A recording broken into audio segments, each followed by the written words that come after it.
Hi everyone. Today I am going to be giving my final video presentation for Korean 3415.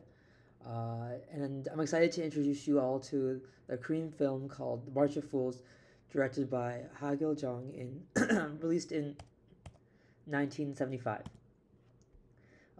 Just some quick thoughts. This film is honestly one of the most unique ones you watch this semester. It looks funny and comedic at first, but there's so much happening beneath the surface once you understand the historical context surrounding it. So I'll be talking about the director, the cast, the story, and also diving into some of the historical background that shaped the movie. Then I'll share a little bit about what I personally learned from it, and hopefully you all will be able to see why March of Fools is actually a lot deeper than it appears at the surface level.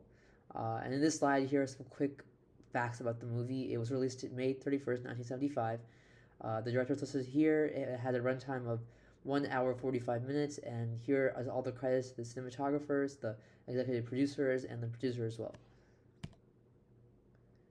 Uh, First, I could talk a little bit about the director and cast of the movie. Uh, Ha Gil-jung was a really important director in Korean film history, especially during the 1970s. He was he was a part of a group that was sometimes called the Korean New Wave, a group of filmmakers who were pushing against censorship and trying to tell more honest stories about Korean life. He studied filmmaking in the U.S. at UCLA, and when he came back to Korea, he brought with him a kind of different style compared to the more traditional style of Korean directors at the time. Instead of making movies that only showed heroes or promoted national pride, he made movies that felt a little bit more messy, real, just like life. Unfortunately, he died really young, just a few years after the movie, but this movie cemented his legacy and it's a glimpse into the everyday frustrations and hopes of an entire generation. Um, as for the cast, the characters are played by Yoon Moon Sop and Ha Jae Young, and most of them did a really great job making the characters feel relatable and not perfect people, but just young guys drifting through life. Let's get into the synopsis. So, like, what's the actual story about? The story follows two college students in Seoul as they basically wander around. They skip class, they drink, they get into arguments, and it basically feels like they're stuck between childhood and adulthood, not really know, not knowing where to go next. At some point, they meet girls and they daydream about escaping to a better life in a faraway place. But deep down, they just know it's all talk and they don't have the power to change anything. And that's kind of where the theme of the movie comes. It's not really dramatic or there's no really big lesson to show. It just shows the frustration of feeling trapped in society, and there's no real way to escape it besides just conforming. There's this mix of like hope and hopelessness that really like defines the whole mood of the film. It's like you're watching people trying to find little pieces of happiness, even though the bigger system around them just keeps pushing them down. So that's just a little bit of the synopsis of the movie, and I can now go into like the historical context surrounding it and why this is really important as well. Basically, during the 1970s, South Korea was ruled by Park Chung Hee, and he was a military person who took power in the early 1960s. On the surface, the country looked like it was doing really great. The economy was booming, factories were opening, and Seoul was modernizing fast. But underneath it all, the political freedom was extremely limited. There was a lot of censorship of newspapers, books, and music, and student protests were crushed, often violently. Ordinary people, especially the younger generation, felt like they were suffocating. They had dreams, but they had no way to express them. That's where this movie came in, and it really captured these feelings perfectly. Because of government censorship, the director couldn't make a movie openly criticizing the system.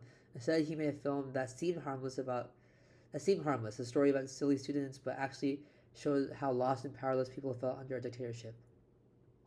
An article that really helped me understand this better was The Rise and Fall of the Korean Youth Culture in 1970s South Korea. Explained how the young people tried to create a youth culture full of music, poetry, dreams, and freedom, but over time the government pressure just wore them down. I kind of chose this source because it shows that the emotions in the movie weren't just fictional; they were real for an entire generation.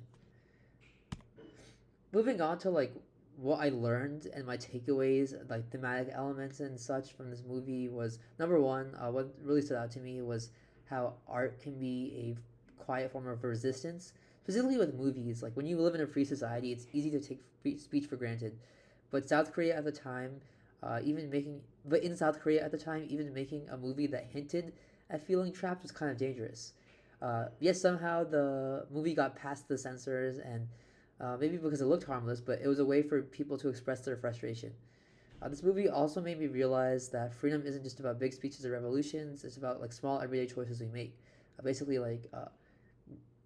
freedom and pushing back against injustice can be shown through movies, even behind the comedy and metaphors. So overall, this film really just helped me see how important it is to protect freedom of expression, not just for politics, but also for one's basic sense of self worth and being hopeful. So here's my question to you, the general audience, and anyone watching this review. How do you think young people today would react if they had to live under the same kind of censorship and control that students faced during 1970 South Korea? Would the protest and would the protest movements look any different, and would social media change anything? I'd love to hear what y'all think because I think, especially in today's day and age, with the advent of social media and the general uh, connectedness of the internet, the movement might have looked different, and there might have been different ways around getting past these social media censors, especially with the creation of the internet and how connected we all are today. So that's it for me. Thank you so much for listening to my project. I hope it helps you understand why the movie is such an important one, an emotional movie today, not just for Korea, but anyone who's just like ever felt stuck between dreaming of freedom and living under control. So thank you again for watching, and if you have any questions, please feel free to email me, and thank you.